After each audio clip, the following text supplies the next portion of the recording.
After the Whistle this week starts in Mill Hall, where this would happen. It's Garden Spot's Kai Harding throws a quick screen pass to Trenton Huber, shows off the moves, shows off the power, then he shows off the speed. It's a 57-yard touchdown, but would that be enough for the Spartans to hold on and come away with a victory? Hi, I'm Eric Morris. We'll have more on that game and others from around District 6. And I'm Brendan Conroy. Penn State football is saying goodbye to its bye week with its annual homecoming game against UMass tomorrow. All that and more coming up on After the Whistle.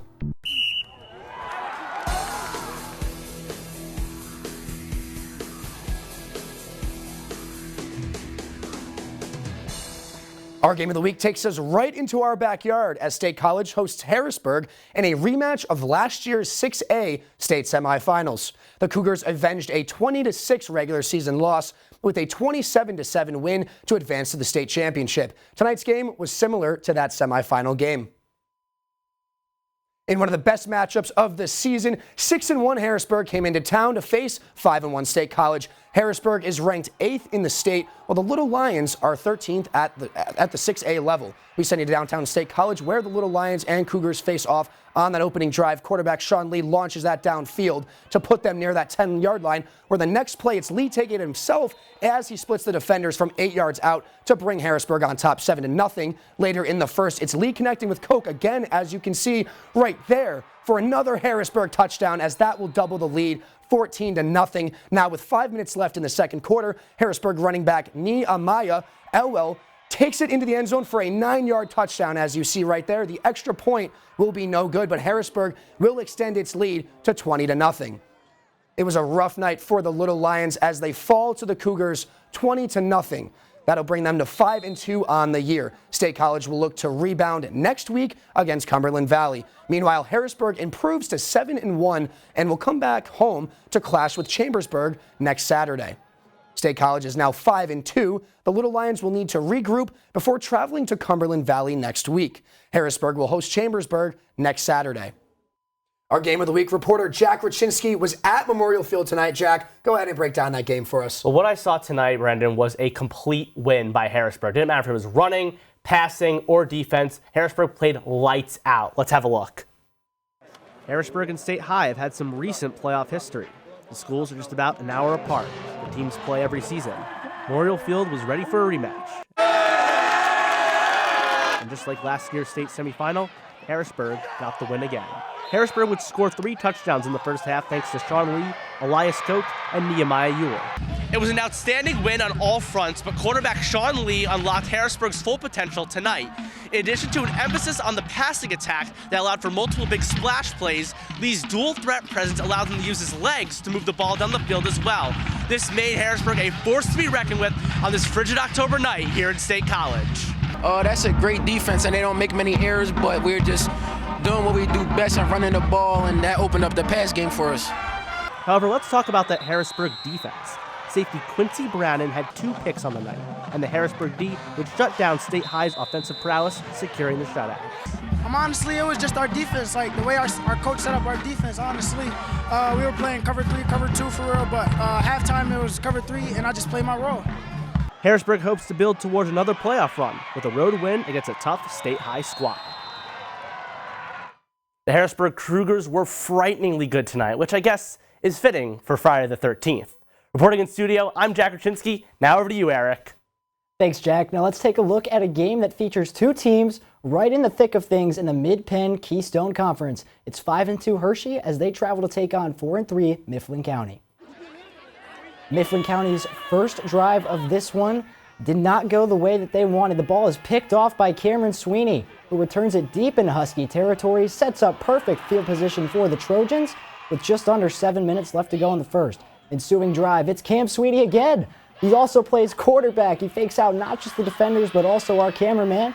He takes it in from 26 yards out. It's a 7-0 score early on in this one.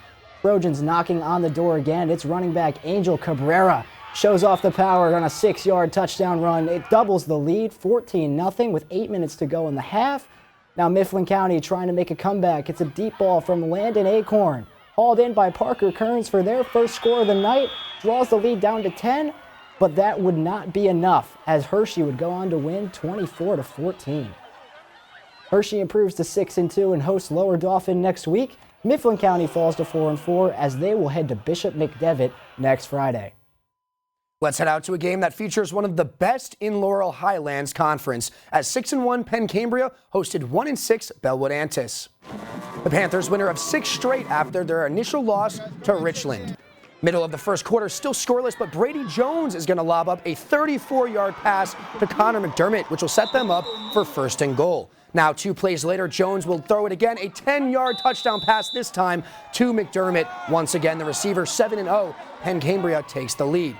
Second quarter, 3rd down now as Holden Stryer is stripped by Derek Height. Corbin Vinglish will get the scoop and score. That'll make it 20-0 Penn Cambria after the missed point after attempt. 1st and goal now late in the second quarter. Alex McCartney is going to bring it in for a 2-yard touchdown as you see on your screen. 26 Penn Cambria after the blocked PAT. The Panthers now make it 7 straight wins, taking down the Blue Devils 30-18. Penn Cambria will improve to 7-1 and will visit Bishop McCourt next week. Bellwood Antis falls to 1-7 on the season and heads home to entertain Bald Eagle area next week. Now let's take a look at some scores from around District 6. Bishop McCourt bested Bellefonte 33-14. Penns Valley took a 2-touchdown victory over Somerset 35-21. Central Dauphin just dismantled Altoona today 48-14. And Chestnut Ridge outlasted Bishop Guilfoyle in a 50-43 shootout. Central throttled Bedford 42-7. Sellingsgrove rolled past Hollidaysburg 48-7. Bald Eagle hosts Greater Johnstown tomorrow, 6 p.m. kick. And Phillipsburg Osceola has an afternoon bout versus Westmont Hilltop. They get started at 1 p.m. tomorrow afternoon. Now 2-5 Glendale was on the road tonight to face Inter-County North Conference foe West Branch as they sit at 3-4. It's the first quarter here out at West Branch High School, and Troy Missouri, who already has a touchdown on the evening, takes this 37 yards to the house for his 2nd score of the night. West Branch would need an answer down 14-0, and they would get one. They bust out the trickeration. It's a deep ball down the field, and that's going to be down inside the 5-yard line. Austin Silver made the play. On the next play, West Branch would punch it in. Now we have a tie ball game in the second quarter. Wyatt Shadursky punches it in from 17 yards out to give the Warriors their first lead of the night, and West Branch would just tack one more on the board prior to halftime for good measure. Danko hits Craig Fluck on the pass over the middle, making it 28-14 going into the half. All West Branch in the second half as they take this one 35-21. West Branch has won their last 4 in a row after a rough 0-4 start to the season. Now the Vikings will travel to Kerwinsville next week while West Branch visits Moshannon Valley. For the first time in After the Whistle history, we traveled to Central Mountain as the 2-5 Wildcats played host to 6-1 Spartans of Garden Spot. Kicking things off with a meeting at midfield before the Wildcats and Spartans fight under the Friday night lights. On this first drive of the game, Garden Spot marches into the red zone where Kai Harding handed it off to Trenton Huber for the first score of the evening as number 8 runs in there, bringing Garden Spot to a 7-0 lead. As later in the opening quarter, Harding takes the snap, steps up to avoid some pressure, will then lob it over to Gabe Martin, who, if you can see there, will wiggle his way past a defender and in for another touchdown for Garden Spot. 14-0 they lead.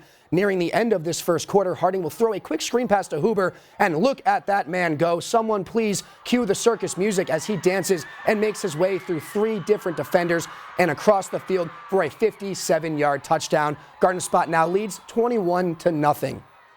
Spartans led at halftime 35-0 and kept the pedal on the metal for the rest of the way to walk away with a 48-0 victory. Garden Spot was right on the spot tonight and improved to 7-1. The Spartans will host Elizabethtown a week from today. Central Mountain falls to 2-6 and stays home to play Midwest next week. A preview of Penn State's homecoming game against UMass is coming up. But first, let's turn to some scores from the PIAA. We'll see you after the break.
Hello and welcome back to After the Whistle, brought to you by Com Radio, Center County Report, and Penn State's chapter of Awesome. Penn State is 5-0 to start the 2023 campaign. The Nittany Lions had a bye week last week following their win over Northwestern. Tomorrow they'll play UMass. Center County Report's Olivia Dunn previews that matchup for us. Penn State football and thousands of alumni return home this weekend for homecoming. The opponent, UMass, landing at number 4 on ESPN's bottom 10 list. But Coach James Franklin says his team has practiced like it's taking on a top 4 team. We're starting to kind of really figure out how to practice at a really high level on a consistent basis, and whether it's football or any other industry or sport, being really successful is about consistency, right? All eyes will be on the offense, which ranks number 11 on the NCAA's scoring offense rankings, despite critics citing their lack of explosiveness. Several offensive line players are swapping spots, including Caden Wallace and Drew Shelton. Franklin said Shelton's transition helped move the unit forward.